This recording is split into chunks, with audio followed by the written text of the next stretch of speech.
Hello and welcome to the incredibly influential and highly successful podcast. I'm incredibly influential. And my name is Maxwell, and I'm highly successful.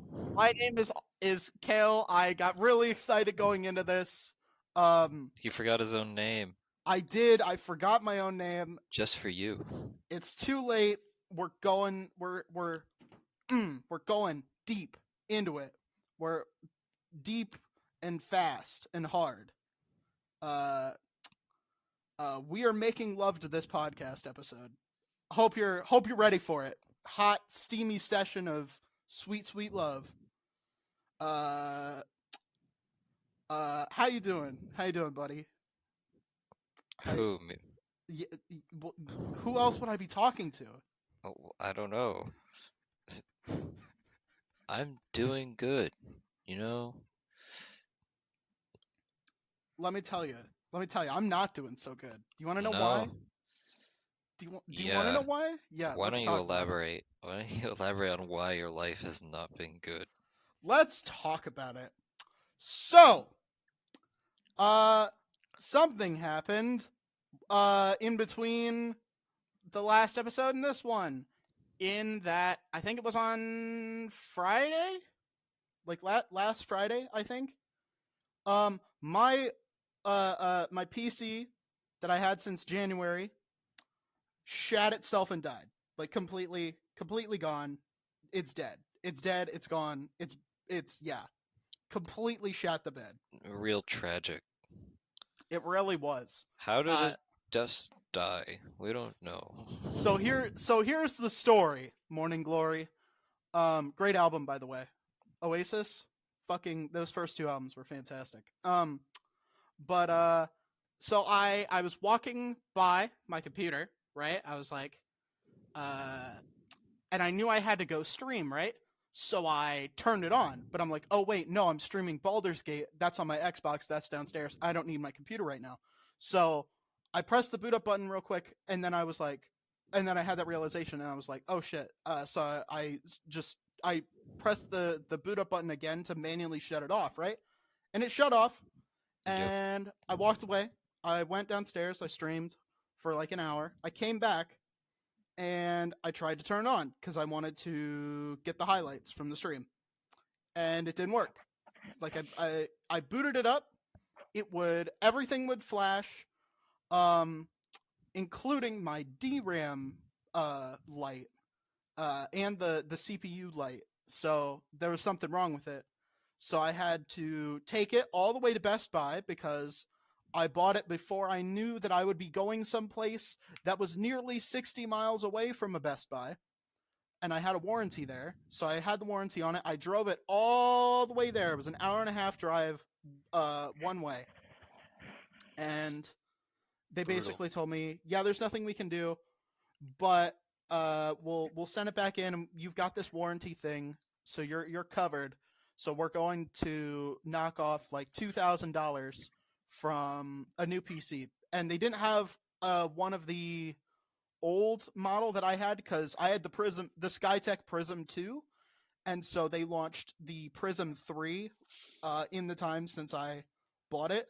So I got they stopped making that one, and I guess they just didn't have any on inventory anymore. But So you were shit out of luck for your computer. for that old model, yes. But I spent like an extra almost $300, but I got a better, I think, same SSD, but I have a better GPU now. I have a so I had an RTX 3080, which is pretty solid. But now I have a 4080, which is like one of the best you can get in the. I mean, the 3080 was one of the best you can get, but this is like next level shit. Whoa. Yeah. So I'm just here today. It's coming, but rest in peace to. I think I named it Too Complicated because I had like 10 different issues that I like trying to set it up. Wow, so it died as it lived. It A really menace. fucking did, man. That was so annoying. That was some annoying type behavior, dude, for real. But Jesus Christ. Yeah, that was bad. That was fucking bad. I'm really depressed about that because I have to do this on my shitty, crusty, dusty ass laptop. Um, and it used to be a spry young thing back in the day, but now it's not really much of a spring chicken anymore. Mm-hmm. But hopefully I'll get that set up today. I'm playing Starfield. I pre-ordered that, so I'll be playing that tonight. That'll be fun. Nice. Already giving that new RTX a run for its money. Hey man, she needs to spread her legs. I mean, stretch her legs. What? Spread her wings. Spread her wings and stretch her legs. And I put those together. Oh fuck. That's like if you tried to call someone a bloodsucker and a cockroach and you call them a cocksucker. Jesus Christ. Oh fuck. That's a fun little slip up. That's a fun little Freudian slip. Mm-hmm. Yeah. Wow. That was hard. Words are hard to say. Have you ever noticed that? I've noticed that. So I had a thing. We're moving on. It's time. It's time to move on. That's all we're gonna say about my PC. Rest in peace. We're moving on.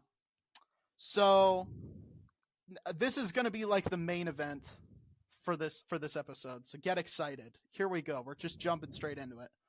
So I'm on Yik Yak, right? I'm scrolling. Are you familiar with Yik Yak? Yes, anonymous app.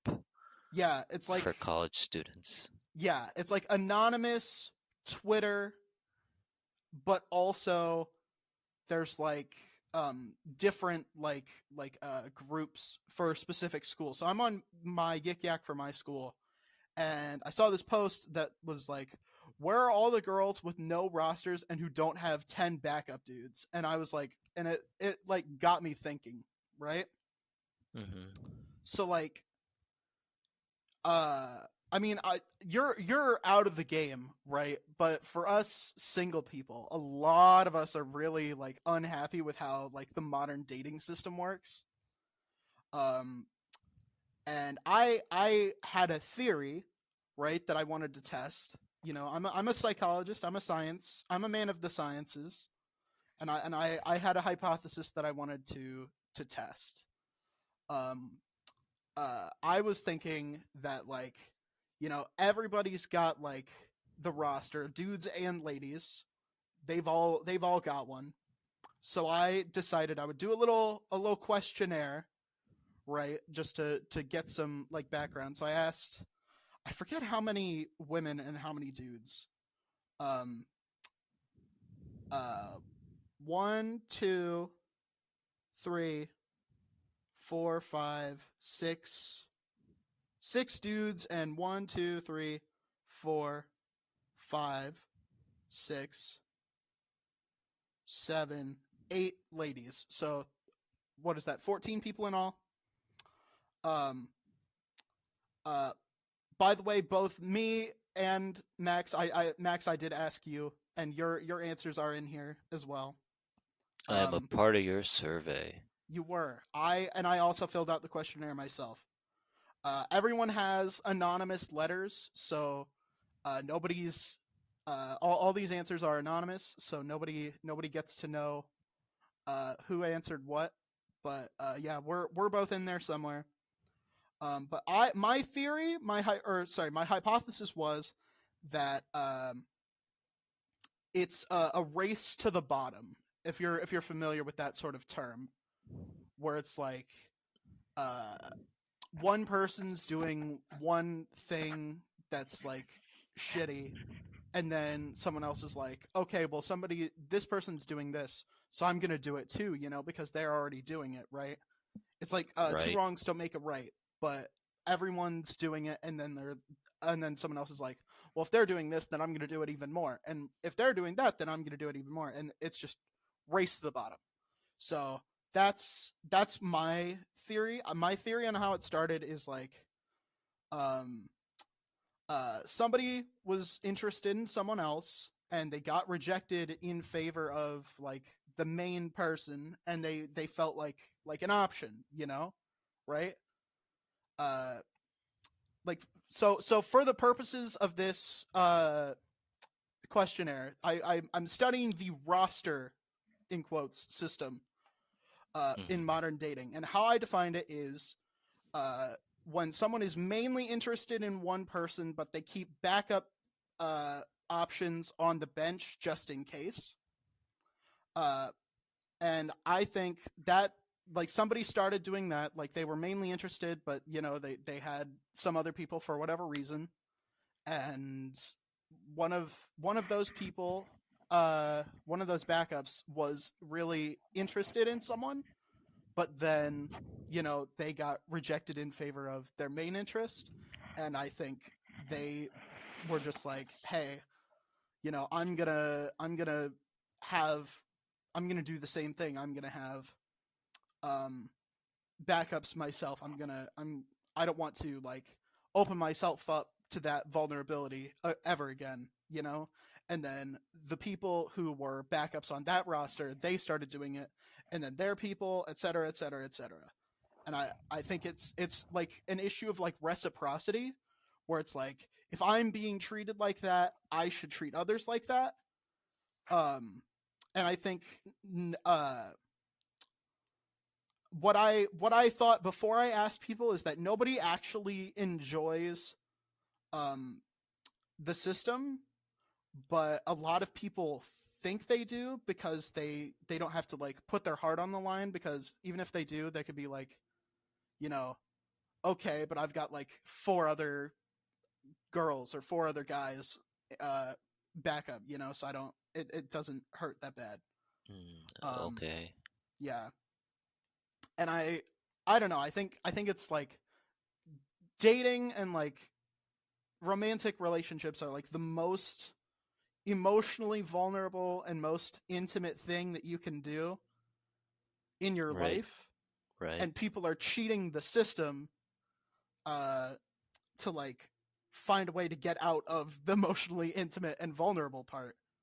um and like, even when you do get like that relationship where like you do have your like primary interest, and you both do like cut off your rosters and shit, it's like, I don't know if it's gonna be all that fulfilling, because rather than being like, I'm interested in you and only you, it's like, you were just the best option, but there are other options, and I think there's a lot of like comparing other like people to other people in like ways that like are kind of dehumanizing.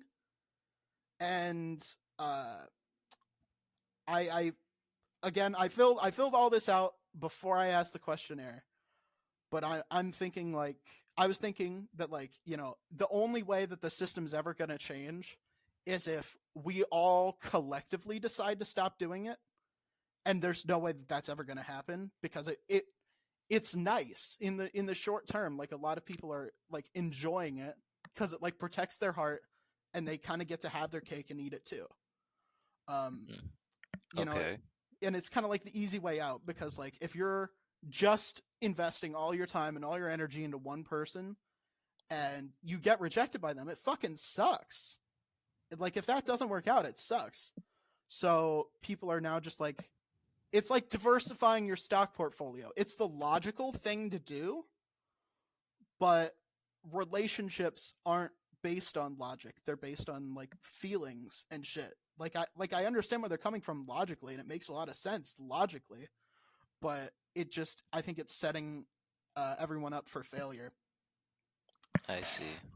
But what I've noticed is that uh, some people some people did say that they um uh well I've got a couple of different people. I got like people who hadn't ever. All right. This is kind of confusing. So I'm gonna take a step back. I'm gonna list all the questions that I asked. So Number one, first question is, have you been on someone else's roster? And then have you had your own? And then for those who answered yes, I asked like, um, how would on a scale of 1 to 10, 10 being ecstatic, 1 being miserable, how would you rate the feeling of being on someone else's roster? And how would you rate having your own? And then I asked for their how much they agreed with like some potential motivations as to why they were doing it. Um, Number one, I do it because other people do it. Like their potential romantic prospects. Sorry, I have to clear my throat here. Sorry about that. I'm doing a lot of talking here. I Yeah. was not ready for it this morning. Um, Motivation number two, I do it because it keeps me protected from like vulnerability, that sort of thing. Um, I do it because I like casual sex with no romantic commitment, and I do it because I want to have the emotional intimacy, but I like having it with multiple people. So it's like casual sex versus like romantic sex, but with multiple people. Um, and then I asked if you were to uh, have no more romantic partners and you had to find all new ones, would you use the roster system or would you go one at a time? And I also asked what would be the worst thing or what was the worst thing about seeing that way or about like being seen as an like someone on the roster for someone else. And then if they weren't on the roster, um, I asked if they knew anyone who was, or someone who, if they knew someone who did have a roster. I also asked the same motivation questions, but I asked like, do you think this applies to other people?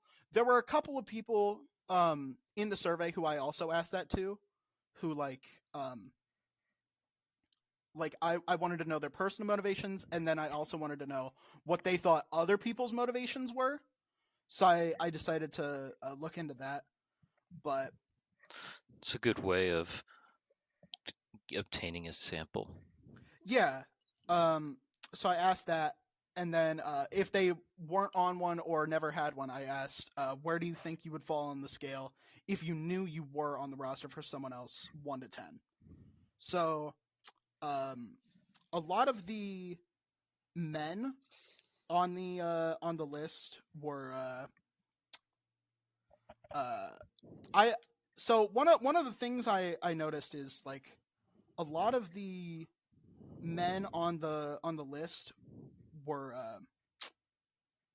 they when I asked them about like what would be the worst part about being seen that way, is a lot of them said they felt like they were being objectified. I think all but like one person uh said they the worst part of that was feeling like an object. But one of the one who didn't actually listed something like somebody else did. They brought up something that was kind of interesting, which is a lot of people, you know, they're like, oh, feeling like an object or feeling like an option, feeling replaceable, that sort of thing.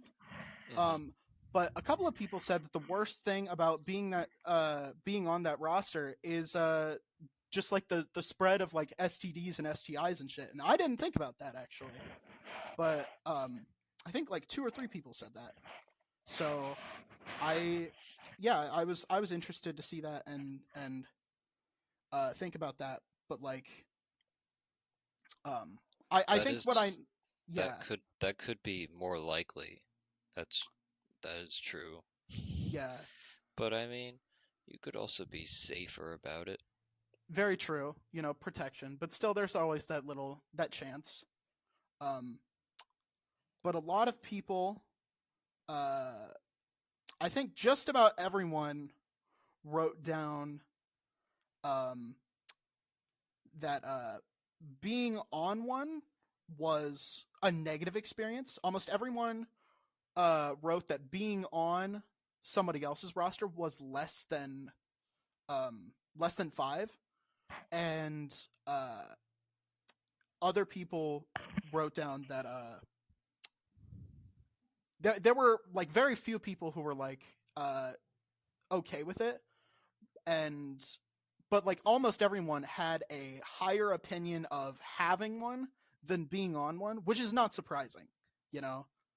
Uh, Obviously, it is a system where you definitely feel better if you're the one who has the roster. Um, Hmm. a lot of people, well, some people wrote like 6 and 6. They were just like, it's fine. I don't really care. Um, but yeah, there's that it. I'm not surprised that people are more into having their own backups. That like that. I don't think that Than should be people a having surprise. them on their backups. Yeah.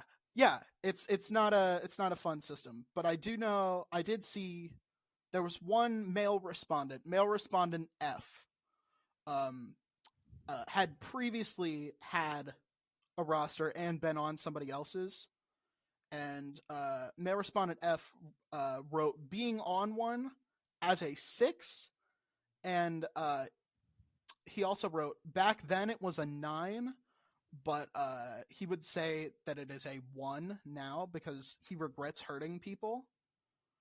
Um, uh, he his motivation for having one was so for all the motivations he wrote 1 except for the casual sex with no romantic commitment, which he gave an 8. And he was one of the people who wrote that the potential for STIs was the most I guess negative part of being on somebody's roster. So I think that was interesting. Um, but I noticed that a lot of people uh, emphasized when I did ask what they thought about others versus themselves. I noticed that a lot of people said for themselves that it was more emotional.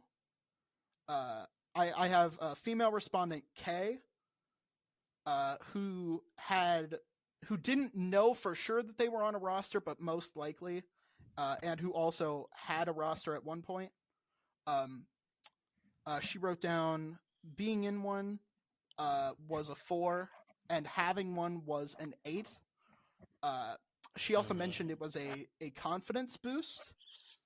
Um, and for the motivations that she wrote down, uh, the doing it because other people are doing it was a 6. The protection from emotional vulnerability was an 8. The casual sex was an 8, and the emotional intimacy, but with multiple people, was a 6. Um, she was also one of the STD people. Um, Not like she that had. that sounds really bad. The people who were afraid of STDs. Um, Yeah. Okay. Just uh, clarifying that. Yes. For her explanations for others, though, she wrote that the other people using the roster was a 5, the emotional vulnerability was a 6, and the casual sex and the more emotional sex were both 9s. So I think that was an interesting result. But yeah, I think what we found is that uh, a lot of people really don't enjoy being on the roster for someone else, but it feels really good to have one yourself. And I think it doesn't quite back up my hypothesis of the whole they people are doing it because other people are doing it. I didn't notice a lot of Yeah. like very high scores in that area.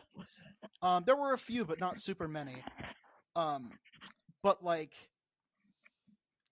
I noticed that like it doesn't make a lot of people happy to have to be on one, but it makes they enjoy having one, and I think that is sort of brings up support for my little hypothesis that uh I guess it's hard to put it in words here, but like people want to people don't like being on it, but they like having it, so like people are more likely going to have it when they're on someone else's. I think that does still support the hypothesis, even though a lot of people didn't say that was why they were doing it. Right. Yeah, I don't know. I just think it's interesting, and I think it's food for thought. um I guess if you're thinking about doing that whole roster system, um I guess it just comes down to like reciprocity and shit, um how would you feel if you were on it versus um like uh like how does it make you feel to have one, like Yeah. if you don't mind having one, or if you don't mind like only seeing people who don't really care about that and who like wouldn't mind that, but it was almost universal that nobody enjoyed being on the roster for someone else. So I think just keep that in mind if you are going to pursue that. But like, I mean, I get it. I fully understand why it might be appealing or like that sort of thing. Yeah, I really get it. But Yeah. People might feel more comfortable in that form of relationship. yeah, and I mean, it sucks to get your fucking heart broken. I will tell you that for sure. Just like straight up, that is not a fun experience to like get uh your heart like ripped apart like that. It sucks. It Ouch. is not fun, but I I think it would be more satisfying maybe if like if we did just like, hey, you know, it's fine, right? Like let's uh like can we like I don't know. I think if more people did it, there would be less risk of people getting hurt like that, and less people would need to do it. It's like it's mutually assured destruction, right? We all just need to take a step back. We need to say like, hey, we'll move our guys 2 inches back. You move your guys 2 inches back. It's like Yeah. it's that sort of thing. But it's yeah, I don't know. I think it just sucks, and that's the way things are, and you just gotta accept it. But it's it's a whole mess. It's a whole mess, and yeah, don't don't be single. Don't the moral of the story is if you're in a happy relationship right now, don't be single. Don't lose it. Don't end it because the fucking uh like trying to find a new person sucks. It's hard. It's Or really annoying. multiple people. Or Jesus Christ, multiple people. Oh my god. Your survey was about having multiple people. Very true. Well, I mean that's like the way that people go to find their own people, like their own one person. They use that sort of thing to find their own single person. But like, yeah, I don't know. It fucking sucks. It fucking sucks. It sucking fucks. Don't do it. And we're gonna go to the ad break now that we've discussed that. So very cool. We'll be back in a bit. Love you. Bye. Since I moved out on my own, I've been working on trying to stay healthy by avoiding fast foods and fatty meals, as well as keeping my hydration up. I know how bad it feels when you're severely dehydrated, and it really helps to have some help keeping your water and electrolyte levels in check. That's where today's sponsor, Liquid IV, comes in. Liquid IV is a category winning hydration brand fueling your well being. and their hydration multiplier is the one product you're missing in your daily routine.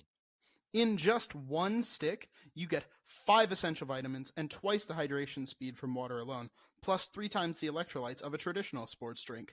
You can use it first thing in the morning, as part of your workout routine, after a long night out, or on long flights. Anywhere you need hydration, you can use Liquid IV. I particularly recommend it due to the festival and concert season starting, since partying all day in the hot sun really makes you sweat. Liquid IV is also made with premium non-GMO ingredients and is free from gluten, dairy, and soy. They are also partnered with many organizations providing protections for water access worldwide, donating over 39 million servings to over 50 countries worldwide. Get 20% off when you go to liquidiv.com and use code IIHSpodcast at checkout. All one word, by the way. That's 20% off anything you order when you shop Better Hydration today using promo code IIHSpodcast at liquidiv.com. Go check it out at the link in our description. Thank you to Liquid IV for giving us a sponsorship. This episode has been generously sponsored by skunknuggetparenting.com, run by my own talented mother. Parenting is hard. Sometimes kids and parents are like night and day. It can be very hard to get on the same page with them, and a lot of parents have anxiety that maybe they're doing it all wrong. Luckily, there is a service out there that can help.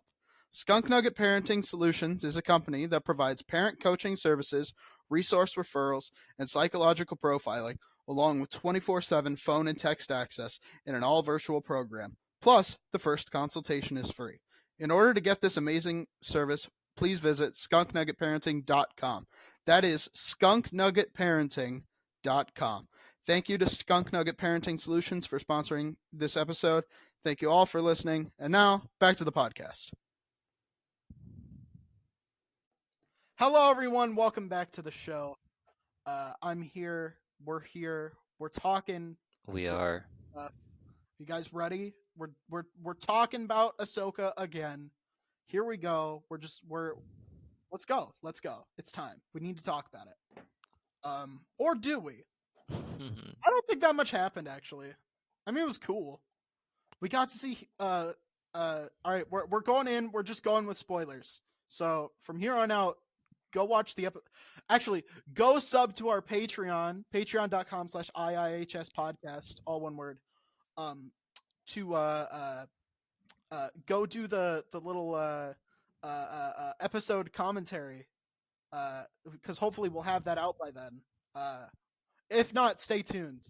You should just sub to our Patreon anyway, because we have other commentary.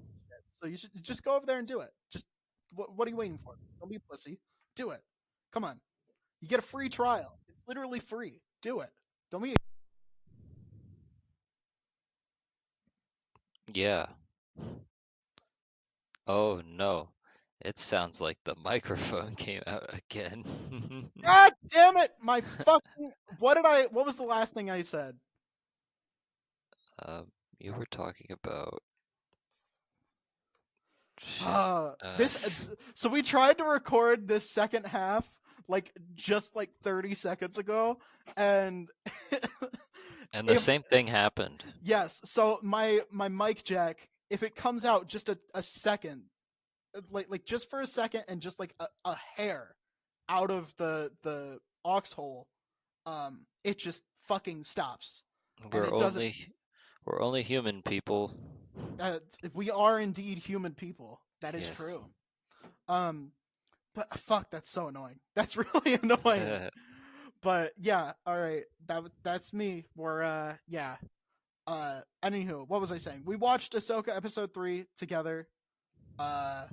For the what was it? For our Patreon, where we decided we're doing a little IIHS watch party for every episode of the show, because honestly, we're fucking hyped about it.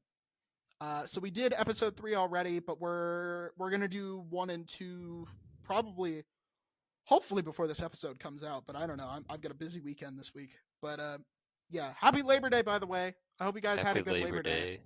Yeah.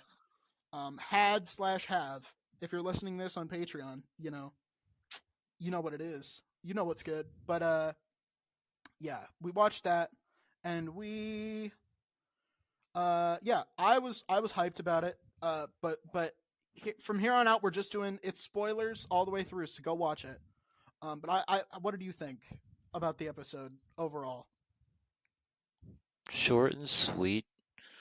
It's kind of uh, it's like a it interesting. So it feels more like Filoni is making an episodic version of a movie. Now that I'm thinking about it, That's what I'm feeling too. I was gonna say it feels like less things happened in this show than say like in an episode of Clone Wars, right? Like if this were, if you had like a 3 episode arc on Clone Wars, for example, like your Mon Calamari arc or your Umbara arc, right? You get like a 24-minute episode from like title to title. Um and it feels like a lot more would happen in those episodes than are happening in an episode that's like 10 minutes longer, right? Because this was like 34 minutes. And it doesn't feel like as much is happening, but I feel like it's still cool. We got one of the coolest space battles we've ever seen in live action, right? Like, can we all admit that that was fucking cool? yeah, we could That was we could that was admit that. sick. That was fucking sick. It was really cool to see. We got our little tail gunner thing. We got Ahsoka going out in fucking space in a We did. spacesuit that actually covers her fucking horns and shit, unlike in Clone Wars. Because don't think I fucking forgot that, David. David Filoni, you son of a bitch. Yeah, doesn't matter. You're on a budget. That stuff is forever. All he had to do, I feel like it would take him less effort to just like cover up the horns and shit with like a monochromatic thing rather than like the pattern that she already has. I feel like it would take him less effort to do that. But I don't know. Fuck me, I guess. It was still cool though. It was still cool. High key. It was fucking cool to you know, like watch Ahsoka destroy a fucking starfighter with a It's lightsaber space. in space. That was so fucking cool, man. That was awesome. Yes. Yeah, it was great. I Uh, I feel a little iffy about the writing, just 'cause um, it really feels like animation writing bleeding into live yeah, action. yeah. Dave Filoni is a good writer for animation where he can sort of like make the characters a little bit more expressive than in live action. Um it's like how like if you were trying to do like anime in live action, if you were doing like a live action anime adaptation, right? And you acted exactly how it was in the show, it would look weird because like normal humans don't act like that. There's like an exaggeration in animation. I think that's like part of that. I in the same sense that I think it was kind of awkward to see in Clone Wars season 7 to have like Ahsoka do her like that that little lightsaber duel against Darth Maul. Um I think it was kind of like weird to see it was mocapped, right? So it was weird to see like that sort of like fluidity and shit in the whole Clone Wars animation, which is a lot more snappy. Uh, like the movements are a lot more like snappy and forceful, and so like seeing that like fluidity and shit was really weird. hmm But yeah, I think definitely the writing still this feels like he had the scripts for Rebels season 5 and this is what they're and Disney was just like, you know what, fuck it, go nuts, here's $1 billion, make a show, make a TV show, make it live action, why not? And that's how it feels like it's going. But I mean, if this may be a weaker episode, um, but those first two were really strong. I think those first two were kind of a high bar to clear, especially that first one, because that one was really good. I really appreciated that one.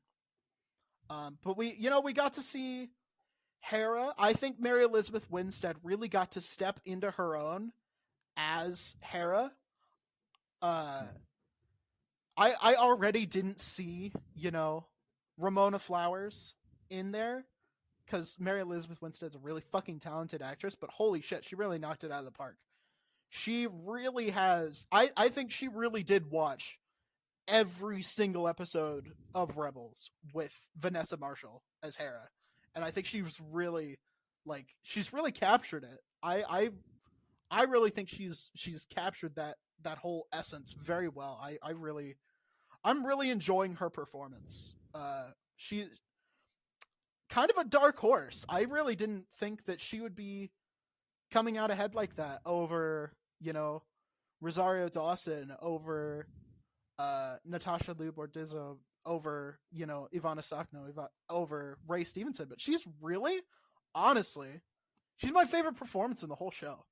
She's really doing a great job. I really appreciate it. She's a good actress. Yeah, Mary Elizabeth Winstead is a great actress. Yeah, go watch Sky High. Go watch Sky High. Don't what do you? Yeah, finish this episode and then go watch Sky High because it's great. It's awesome. I want a sequel to that. How don't you want a sequel to that? Wouldn't that be awesome? Yeah, be sick. I would. All right, because think about it, right? That came out in 2005, right? So, all right, think about it. Danielle Panabaker, I think she has her own. Yeah, she has her own kids, right? So now, we could see, Will Stronghold and her character. They're married, and they're having their own kids, and they're going to Sky High. Maybe they're a little bit young to have high school kids, but they're getting there, right? I think it would be so cool. I'd be really excited to see that. I just want to see more in that universe. That would be fun. Yeah, or maybe they could be teachers. Maybe they're not they're not parents and shit yet, but they could be teachers. I think that would be really cool. And also, I want to see Bruce Campbell back because Bruce Campbell's awesome. Yeah, I don't know. Anywho, back to Ahsoka. Yeah, Mary Elizabeth Winstead's fucking killing it. I didn't see my boy. Where's my boy Kael? We're on Kael's ship. We're on the home one. Where's my boy? I want to see him. I need to see my boy. I forget where he's from. Moncala. He's Mon Calamari. He's from Moncala. That's his ship. I'm so mad. I'm livid. I'm livid. She's on his ship and not hers, right? I really want to see her ship in live action. Do you know how long it's been since we've seen an acclamator? Or acclamator, I guess. Sorry. No. It's been a fucking long ass time, man. In live action, we've not seen one in.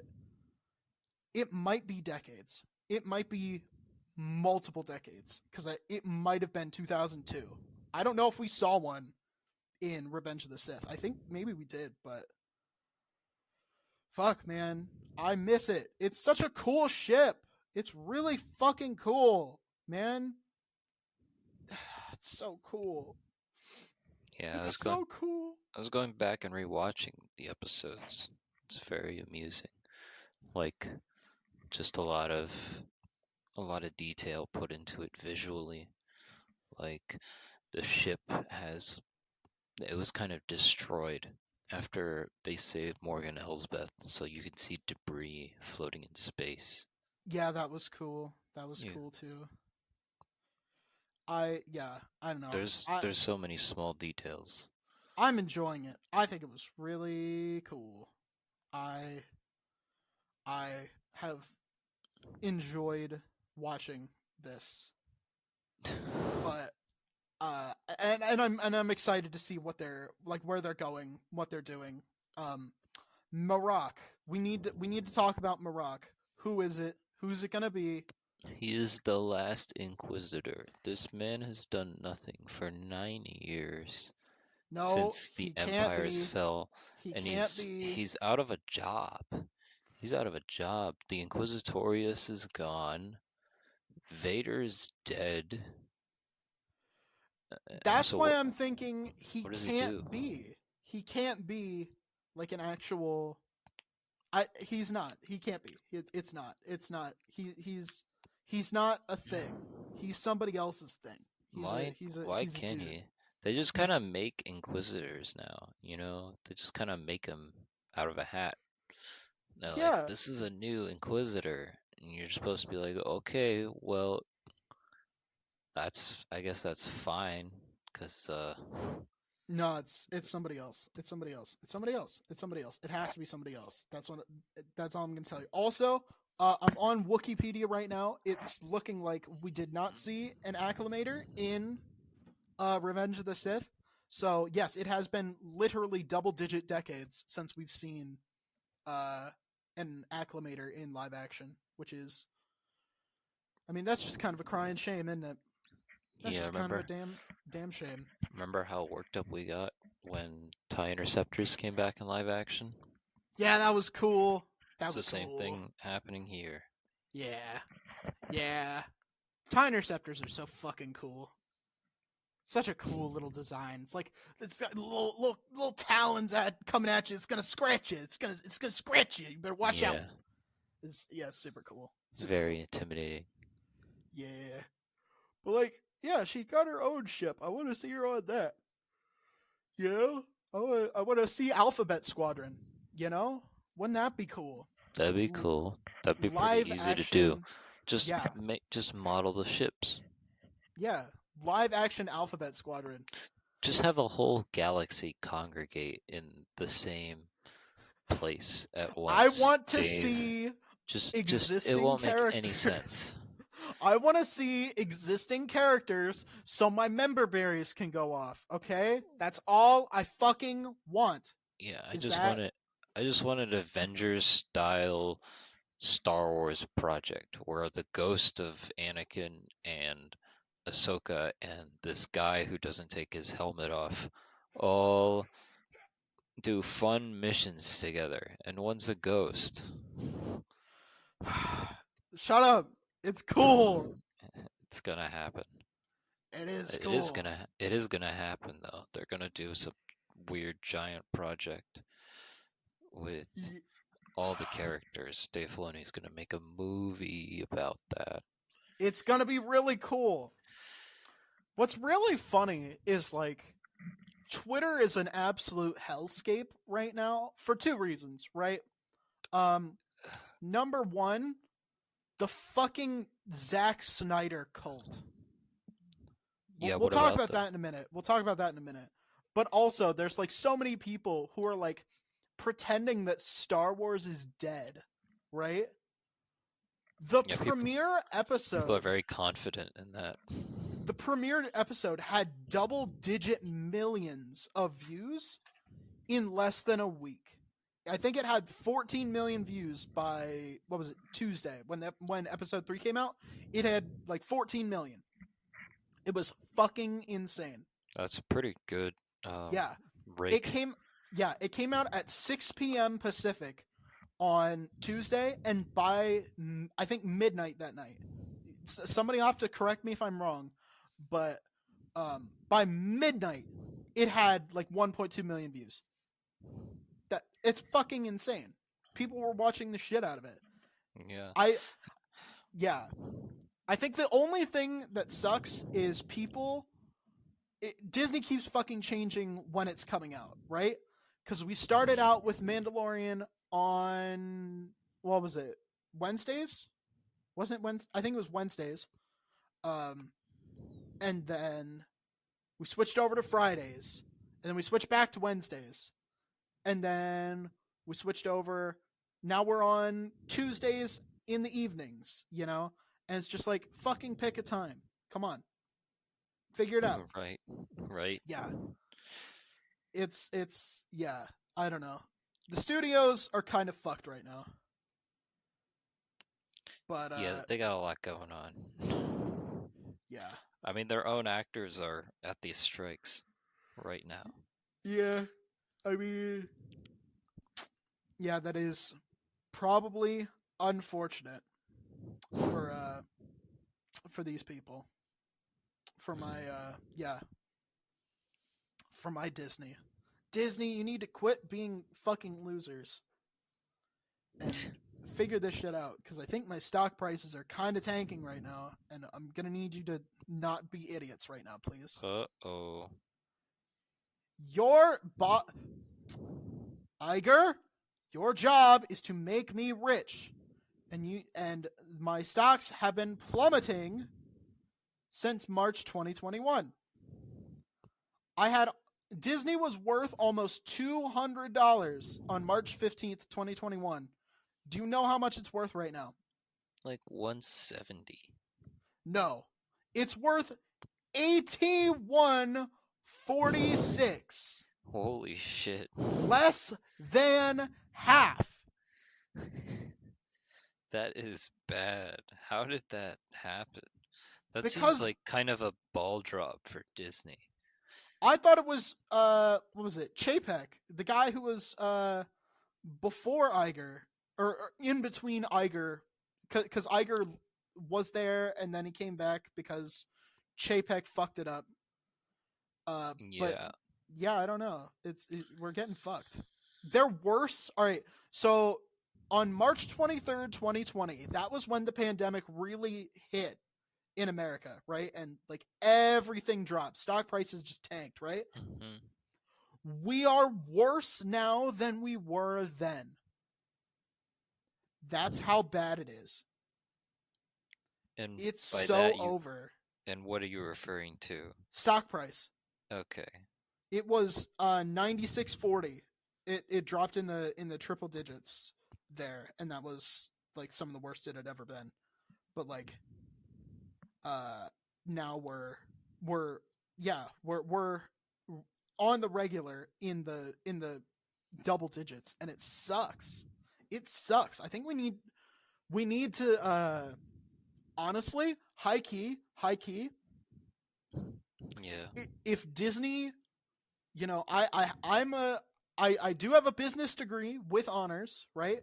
Granted, it is an associate's, but I do have a business degree, and I'm gonna say, if Disney capitulates now, they can probably get a better deal.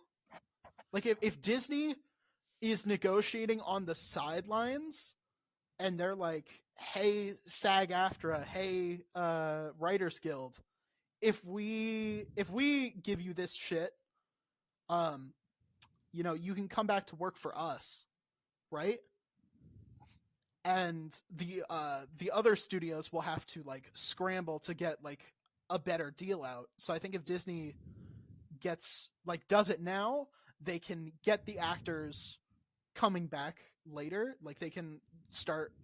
I'm not familiar on how the Writers Guild strikes and the SAG strikes work, but I think if Disney were to do some snake shit behind the sidelines and like, hey, fuck you Discovery, fuck you Warner Brothers, we're gonna sign a deal with you guys. You come back to work for us. I think if we could get some like actual like promotion from the actors and like start production again, I think it would really ramp up stocks again. But like this strike is not doing good, and yeah, I don't know. There are some writers who I don't think deserve to be paid more. I'm gonna be honest with you. Like whoever did Secret Invasion probably shouldn't be getting paid more.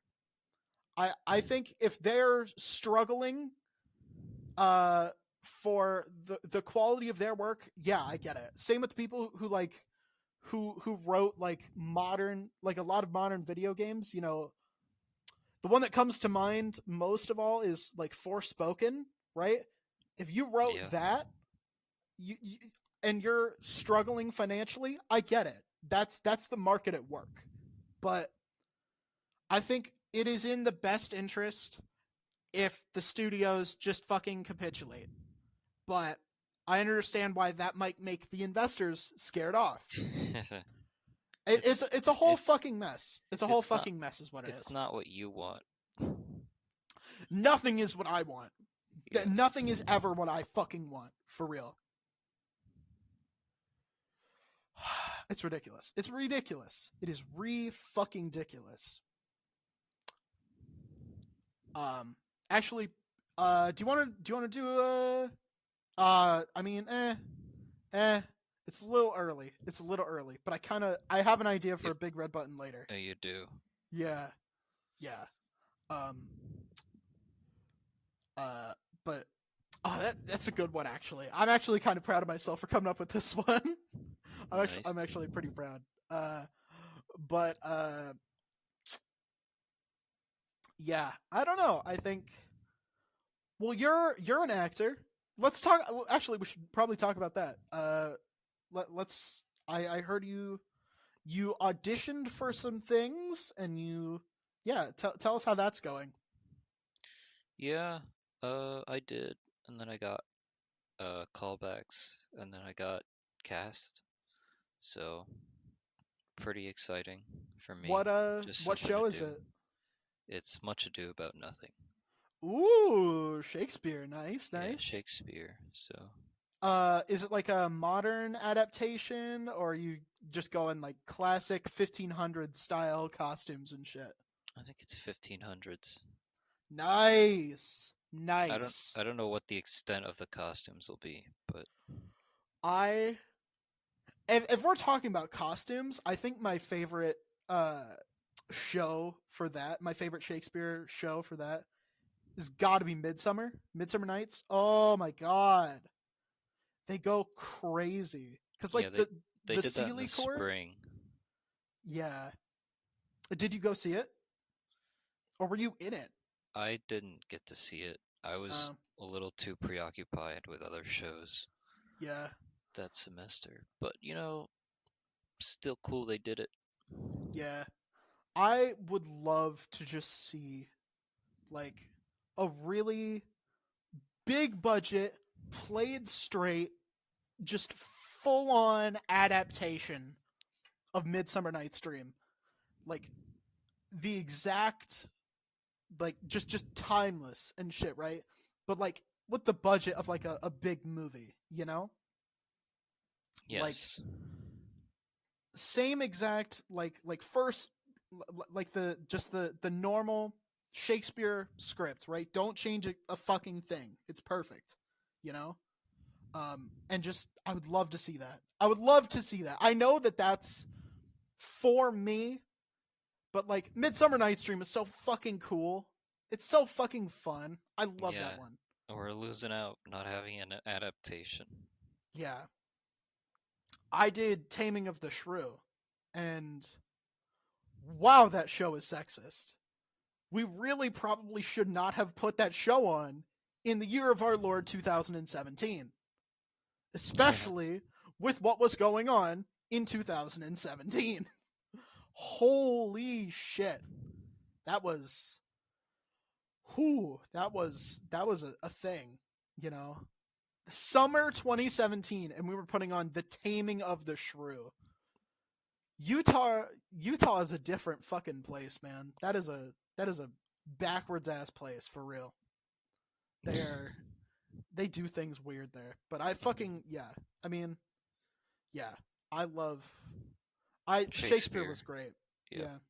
I'm which would you say is your favorite? What do you mean? Like of his shows, his plays. Oh.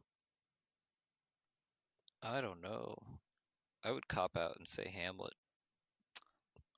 Yeah, that is a bit of a cop out, I'm going to be honest with you. But I do enjoy it. I do like the story the most.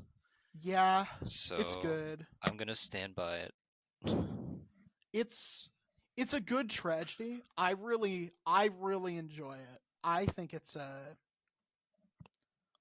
I think Hamlet is just an interesting character. I think when you get a really talented actor playing Hamlet, you get your I think Kenneth Branagh did a good job as Hamlet. I think David Tennant did one as well, and I think he was pretty good too. Hamlet's really solid. I like Julius Caesar a lot, but I don't know. I don't really connect with the characters a whole lot, but there's a lot of like individual moments that I think are really good, and I think it really captures. I don't know. It doesn't necessarily capture the history of the moment, but at the same time, I don't really care. Right? It captures the feeling of the history. It feels authentic, but not accurate. If that makes sense. You Yeah, know, like makes sense. to the point where if I ever see like Rome season 1 or season 2, for example, like they were trying to be like historically accurate as much as possible in that show. Also starring Ray Stevenson, rest in peace again. Since we're talking about Ahsoka, but I think like that show was like really, it was really fucking good. But one of the things they did was they skipped the in Rome season 2 they skipped the Mark Antony speech, right? They had like somebody else. It was fucking baffling, by the way. But that whole show was fucking. The season 2 was baffling. It was not good. But yeah, season one is like perfect prestige drama, right? Rome season 1 is fucking phenomenal. One of the greatest shows of all time. Mm-hmm. And Rome season 2 is Game of Thrones season 8. Wow, quite a contrast. Yeah. It sucks. But yeah, they literally skipped it, right?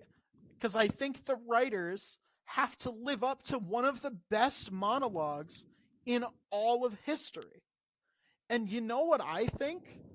I don't care if it's because we don't know what Mark Antony actually said, right? Right. I'm not even sure we know for a fact that whole interaction even happened, right? Like we don't even know if Mark Antony gave a speech or not. But honestly, high key, it doesn't even fit like the style of dialogue in Rome, in the show, because it's written with like modern-ish, because it came out in the early 2000s, modern-ish dialogue. I don't even care. High key, if they had just done Shakespeare's monologue, Mark Antony's monologue from Shakespeare's Julius Caesar, I would not have cared. I would have given that show a better review if they had done that and just been like, fuck it. We know we're never going to be able to do one as entertaining as motherfucking William Shakespeare, so why not? Right? It's such a fucking it's so good. It's so good. Such a good monologue. I fucking love it. But I think I might have to go Hamlet as well. It's a classic. It's a classic for a reason. It's a classic for a reason. There you go. Now you're just copying my opinion. I mean, it's have just it first. I don't know. It's just there's a few. No, I agree with you. Yeah, I don't know. I don't vibe with his historical ones as much. I didn't like King Lear all that much. I feel like King Lear is a little. Yeah, it's a little. That's fair. It's a little much. Tempest is good. Tempest is good. As You Like It is fun. Macbeth is fun too. I'm not the biggest fan of Romeo and Juliet. I do like Othello though. Othello is fun. Mm-hmm. Yeah. There was a version, a movie adaptation. I think this one also had Kenneth Branagh, who played who played opposite fucking Morpheus as Othello, and it was awesome. It was so Nice. cool. We got fucking Morpheus, baby. You mean Lawrence Fishburne, but yes, I know. No, he's Morpheus. He's become Morpheus, and yeah, like Iago's just a little shit, and I love him. I love he's just a little shit. He has no motivations. He's just an asshole, and I love it. He reminds me of me, and I love it. Nice. It's great. He just fucking hates everyone, and he's a dick, and it's great. Yeah. But yeah, fucking Morpheus, man. There's goddamn Morpheus. Yeah. What's not to love? But yeah, I think Othello's fun. I wish I had done more Shakespeare, but it's a lot. It's a lot to learn those lines because it's so for different sure. from how you normally speak, and it's kind of hard to get into the rhythm, at least for me. But like, iambic pentameter is, you get there eventually. Mm-hmm. But like, it's rough. It's rough. It's rough. But yeah, Caesar's good. Hamlet's good. I have both of those on my shelf right now. I think I have 2 copies of Hamlet, but both of those are sitting on my shelf right now. I don't know. I think it's hard to choose. It's hard to choose. He had a lot of bangers. He had a lot of misses, but he had a lot of bangers. He was out there. He was really doing that shit for real. Good for him. For real, big ups on Shakespeare, man. If you're in your heyday and you got so many years to live. Yeah, dude, just fucking bang that shit out, man. He was putting out a lot of fucking, what's it called? Stage plays, not screenplays. Yeah, scripts. He was putting out a lot of those motherfuckers, man. Mm-hmm. He was a lot. I couldn't put out scripts at the fucking rate he was putting them out. Good lord. Yeah, not even close. Yeah, man's fucking crazy. For real. But he was, and especially if almost all of it has to be in iambic pentameter. Like, holy shit, man. Jesus. How like, that must have took so much effort. It's really impressive just to like think about how much like work that must have took. It's insane. Oh, yeah. He had crazy work ethic. Yeah. I really appreciate it. Good for you. Can we just get a round of applause for Shakespeare? I don't think he gets enough appreciation. But yeah, I guess the moral of the story is, what did you get cast in? What roles did you get cast in? I got 4 roles. It's a lot. It's a lot. Let's see. It was Balthazar, who was like a musician, which is fun, Mm-hmm. and Friar, who is I don't know, I looked it up. It's like someone waiting for one of the Dons, and then 2 minor characters. So, just a cool thing to get to work on. That's But fun. I probably need other things to fill up my semester. This will not cut it. I don't There's, know, like, man. things It's to do. Shakespeare. It's Shakespeare. It It's a is lot. Shakespeare, but I also have a lot of time, so That is true. it's That a is true. Yeah. real war I'm fighting here. I mean, why don't I think maybe you should try your hand behind the clapboard, Maybe behind the megaphone. Try it. Go for it. Yeah. You know, maybe you should direct. That would be cool. Yeah, well, mm, that's like even more work, I think. But you know, it would be kind of cool. I see the appeal. You should. It's kind of fun to run a Yeah. show. Yeah. I think that would be really cool to see you try and do that. I might even like go on up there to go and watch that for real. Nice. Yeah. But all right, here we go. Are you ready to go? Are you ready for our I'm ready. big red button? Okay. Lay it on me. The writer's strike and actor strike ends. But the dude who wrote, the dudes, because it was like 5 or 6 writers on Forspoken. Yeah, a lot of them.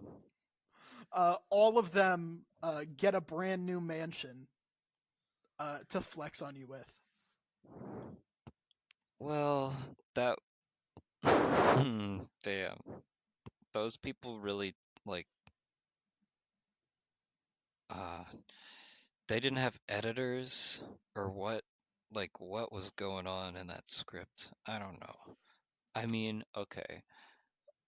I want I want the fair treatment of all those writers and actors, so I would do it. But they all gotta collectively understand how stupid it'll be when those people get mansions. Yeah, it's bad. It's really bad. Like, cause that was one of the people who worked on. We're gonna drive up the inequality even higher, but like, Yeah, why not? I looked at the writers because I was like, who was responsible for this fucking travesty, right? Mm-hmm. And I looked it up. There was a guy who was on Rogue One, but he also helped write Halo 5. And at that point, you just gotta be like, how do you write Halo 5 and still get work after that? How does that happen? Because that was awful, man. That was one of the worst pieces of video game writing ever. It's the Peyton Reed effect. It really is.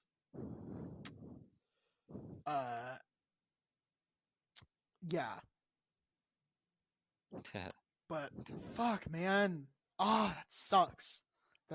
I really don't want. Would you do it? I mean, like those people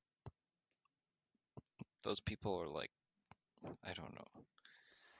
I don't want more. I don't want those people to be successful for what they did. Mm-hmm. I really don't want that. Because that was a really fucking shit script, man. That was so bad. I don't think I've seen a single good cutscene from that game. It's Just, so. I'm almost nuts. tempted. I'm almost tempted to play it on stream, like with you guys.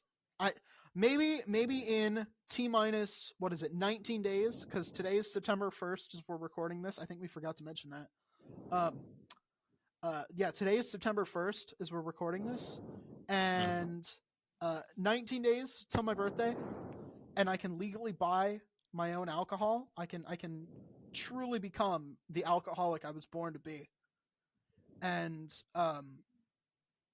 yeah, I think maybe we get drunk and we play Forspoken because that's the only way you could possibly play it without blowing your brains out. It's that bad. So true. It's so bad. It's so bad. Mm-hmm. Shit. That was ass. That was yeah.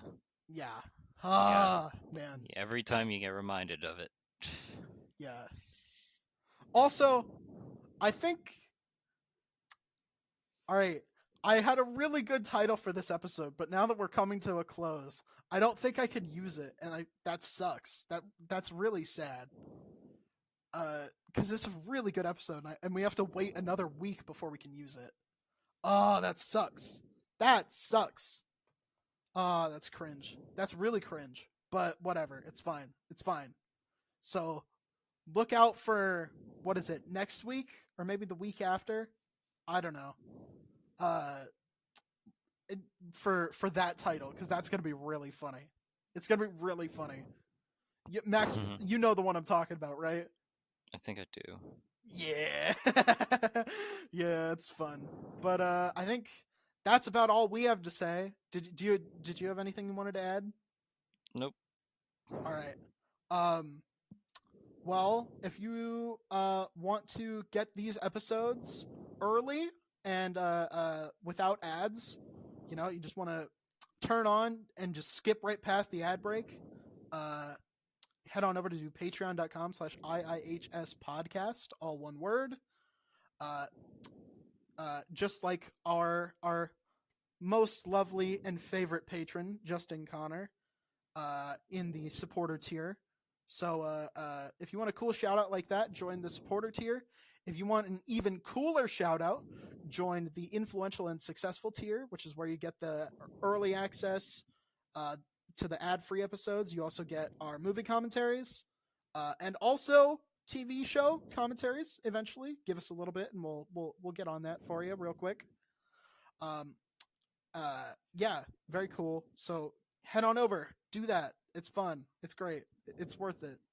We have a 7-day free trial for that tier as well. So if you want to just go on over, give it a try, see how you like it. Yeah. Yeah, it's dope. It's great. It's awesome. So go on over and do that. If you want to follow us on social media, get updates, topic suggestions, Q&A, that sort of thing, we are on Twitter, because I'm still not calling it X, Elon. Fucking change it back. We're on Twitter, Threads, and Instagram at IIHS Podcast. We are also at IIHS Podcast over on YouTube. If you want to listen to us there, if that's more convenient for you. We try and get it out within like an hour and a half, 2 hours of when it releases on all other platforms. So yeah, go check us out over on YouTube. But other than that, I don't have anything else. Do you? Nope. All right. My name is Kael. I have been incredibly influential. My name is Maxwell, and I've been highly successful. And we will talk to you guys next week.